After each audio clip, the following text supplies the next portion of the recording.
राधे।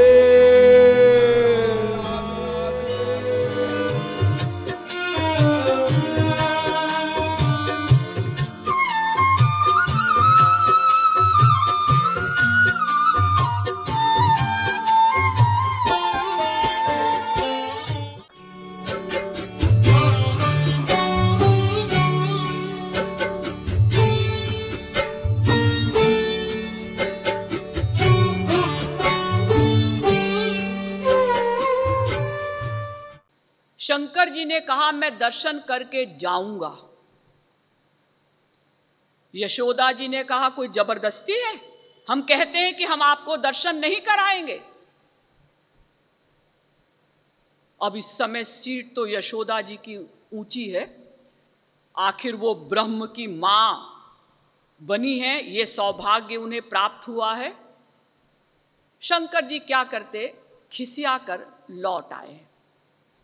लेकिन लौटकर कैलाश पर्वत पर नहीं गए, वहीं यमुना के किनारे बैठकर आंसू बहाने लगे। आंसू ही भक्त के पास एक ऐसा शस्त्र है जिसको भगवान नहीं देख सकते, उस शस्त्र से भगवान हार जाते हैं। इधर शंकर जी ने रोना प्रारंभ किया, उधर भगवान श्री कृष्ण ने रोना प्रारंभ किया, कुआं कुआं कुआं। अब जितना शंकर जी का रोना बढ़ता गया, उतना ही भगवान श्री कृष्ण का रोना भी बढ़ता गया, क्योंकि वो भक्त का करुण क्रंदन नहीं सुन सके। भगवान का कानून है, ये यथा माम प्रपद्यन्ते तांस तथैव भजाम्यहम्। गीता के 4 अध्याय का 11वां श्लोक। जो जितनी मात्रा में मुझसे प्रेम करता है, मैं भी उससे उतनी ही मात्रा में प्रेम करता हूं। अब भगवान का रोना बढ़ता ही गया। यशोदा मैया ने, सखियों ने अनेक प्रकार के उपचार किए, पालने में झुलाया, दूध भी पिलाया, खिलौनों से खिलाया, लेकिन वो तो रोना बढ़ता ही गया। तब एक सखी ने यशोदा जी से कहा कि सखी, मुझे लगता है कि वो जो बाबा जी आए थे ना, वही कुछ टोना टोटका कर गए हैं। क्या मतलब कुछ जादू टोना कर गए हैं, क्योंकि जब से वो गए हैं तभी से इसने रोना प्रारंभ किया है। भोली भाली यशोदा मैया ने कहा, हाँ लगता तो ऐसा ही है, क्या करें, चलो भाई उनको ढूंढने के लिए चलो। अब यशोदा मैया ने अपनी सखियों को यानी गोपियों को चारों दिशाओं में भेज दिया ढूंढने के लिए, जाओ ढूंढ कर लाओ जहां कहीं वो बाबा जी मिले, और स्वयं भी गई ढूंढने के लिए। ज्यादा ढूंढने की आवश्यकता नहीं पड़ी। रास्ते में कुछ लोगों से पूछा, भाई यहां से एक बाबा जी गए हैं? तो लोगों ने कहा, वही बाबा जी जिन्होंने कान में बिच्छू लगा रखे हैं, जिनके गले में सांप फुफकार रहे हैं। हाँ हाँ वही बाबा जी। हाँ वो बाबा जी तो यहीं पर यमुना के किनारे बैठकर रो रहे हैं। तो यशोदा मैया पहुंची और शंकर जी से कहा, महाराज हमारे घर चलिए, कृपा करिए, हमारा लाला आपको बुला रहा है। शंकर जी ने मन में सोचा, पहले तो मुझे दुत्कार कर निकाल दिया, तो मैं भी तो कुछ शान दिखाऊं। शंकर जी ने कहा, भाई ऐसा है कि हम गृहस्थियों के घर नहीं जाते। जैसे आजकल के बहुत से बाबा लोग गृहस्थियों को धोखा देने के लिए, ढोंग रचने के लिए पहले ऐसा कहते हैं ना, हम किसी गृहस्थी के घर नहीं जाते, किसी गृहस्थी से बात नहीं करते, हम पैसा नहीं छूते, हाँ हमारे पैरों पर रख जाओ तो बाद में उठा लेंगे। ऐसे ही शंकर जी ने भी एक्टिंग की, भाई ऐसा है कि हम नहीं जाएंगे। नहीं महाराज कृपा करिए। शंकर जी तो चाहते ही थे, वो तो व्याकुल थे। उन्होंने कहा ठीक है, अब आप लोग कहते हैं तो चलिए। अब भगवान श्री कृष्ण भी लगातार दरवाजे पर देख रहे थे, कब मेरा भक्त आए, कब शंकर जी का दर्शन हो। वो भी उतने ही व्याकुल थे।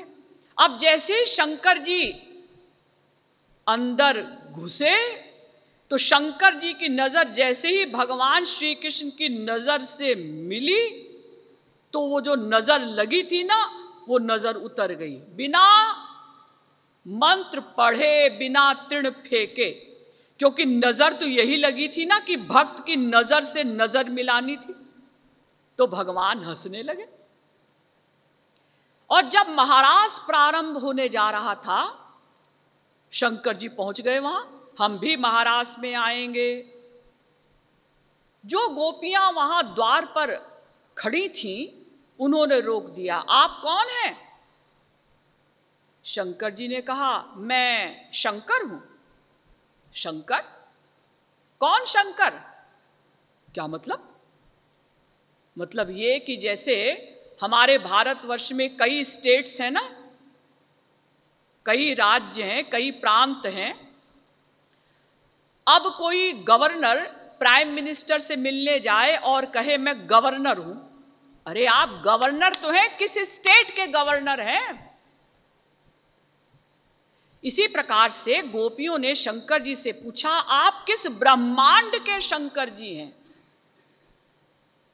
शंकर जी हंसे। उन्होंने कहा कि मैं चतुर्मुखी ब्रह्मा के ब्रह्मांड का शंकर हूं। गोपियों ने कहा, ठीक है, हम राधा जी से, किशोरी जी से परमिशन लेकर आती हैं, क्योंकि बिना राधा जी की परमिशन के किसी को महारास में प्रवेश नहीं। गोपियां राधा जी के पास पहुंची। महारानी जी, राधा रानी, चतुर्मुखी ब्रह्मा के ब्रह्मांड के शंकर जी आए हैं, वो महारास में आना चाहते हैं, क्या वो आ सकते हैं? राधा जी ने कहा, हाँ आ सकते हैं, वो अधिकारी हैं, लेकिन उनको कह दो कि स्त्री बनकर आए, और ऐसे स्त्री ना बने कि जैसे रासलीला में, रामलीला में लड़के लड़कियां बन जाते हैं, टॉप्स पहन लेते हैं, साड़ी पहन लेते हैं, नथ लगा लेते हैं। ऐसे नहीं, बाकायदा स्त्री के अंगों से युक्त होकर आए। अब महारास रस को पाने के लिए शंकर जी शंकरी नाम की गोपी बने, बाकायदा स्त्री शरीर धारण किया। पार्वती जी वहां पहले ही मौजूद थी, उपस्थित थी। जब पार्वती जी ने शंकर जी को स्त्री रूप में देखा, मुस्कुराई। आंचल ओठ उमा मुस्काए। मुस्कुराई क्यों? मतलब ये इशारा ये था, हाँ, बड़े अपने आप को पुरुष समझते थे, पुरुष बनते थे, आज तुमको भी स्त्री बनना पड़ा। और ये तो शंकर जी का सौभाग्य था, हमारे वाले ब्रह्मांड के शंकर जी का, कि उनको महारास में प्रवेश मिला। ब्रह्मा जी को भी नहीं मिला, यहां तक कि भगवान की सनातन अर्धांगिनी, सनातन पत्नी महालक्ष्मी जी को भी महारास में प्रवेश नहीं मिला। तो आप लोग कहेंगे, दीदी ये ब्रह्मा जी, शंकर जी, ये तो स्वयं भगवान हैं, क्या जीव कोटि में भी ऐसे ज्ञानी हुए हैं, ऐसे परमहंस हुए हैं कि जिन्होंने सगुण साकार भगवान को देखा हो तो बरबस निर्गुण निराकार के ब्रह्मानंद को भूलकर सगुण साकार के प्रेमानंद में सराबोर हो गए हों? हाँ, हुए हैं। सबसे पहले हम चलते हैं सतयुग के ज्ञानियों के नेता, टॉप के परमहंस, सनकादि परमहंस।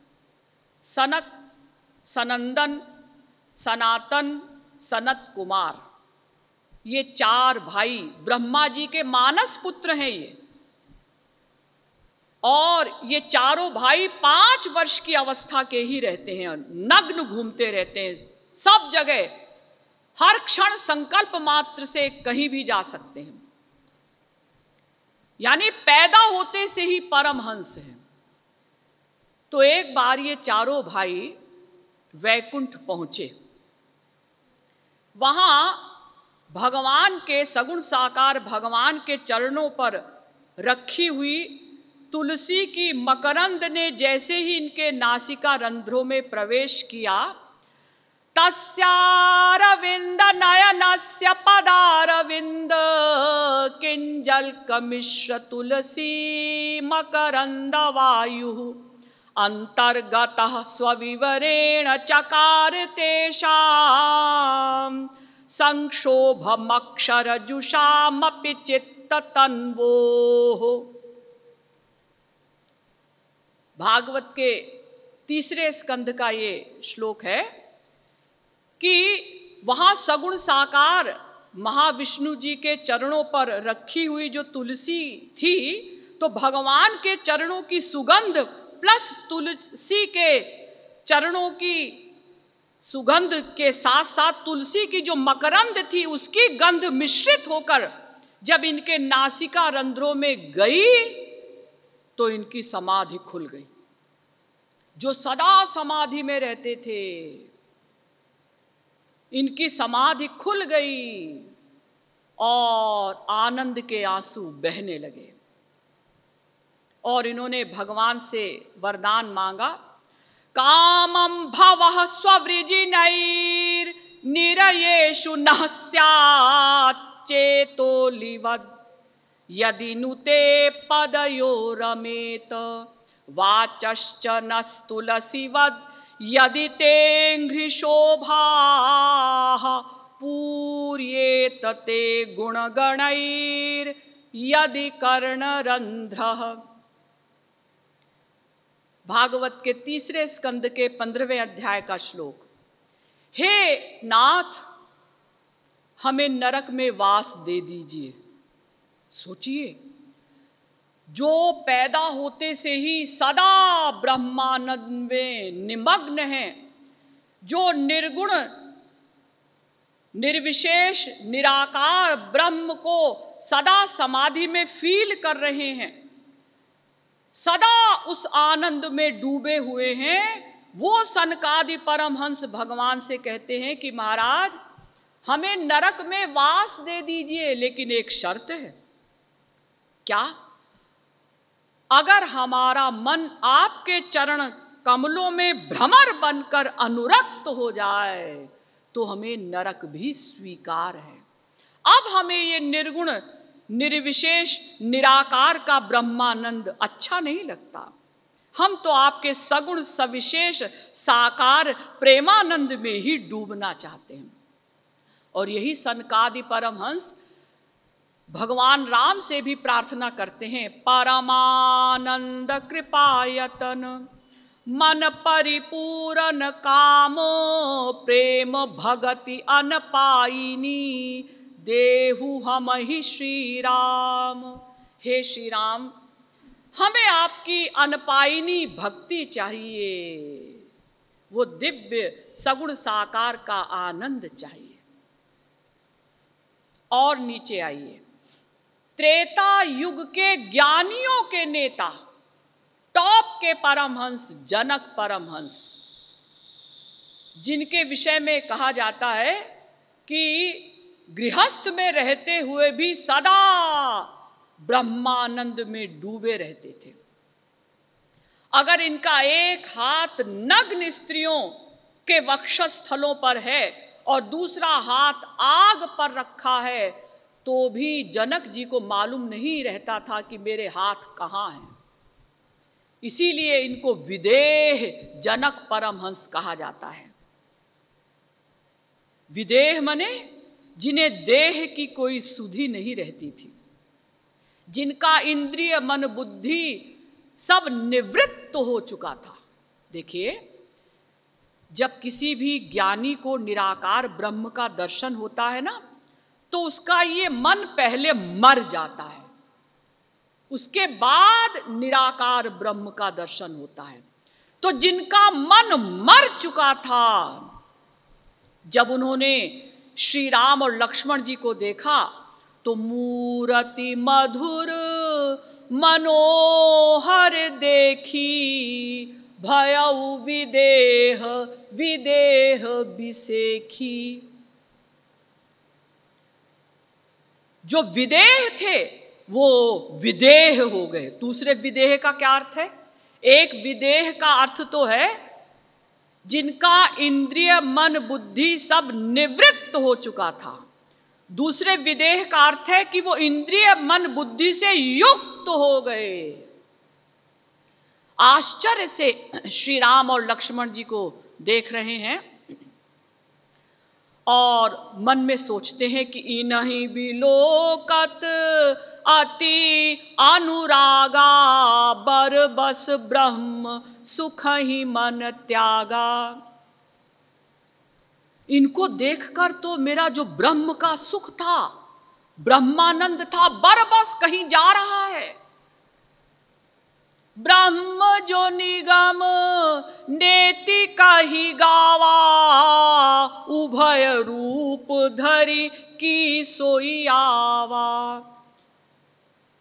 जिस ब्रह्म को कहा जाता है कि वो निर्गुण है, निराकार है, क्या वही साकार बनकर आ गया है? क्यों?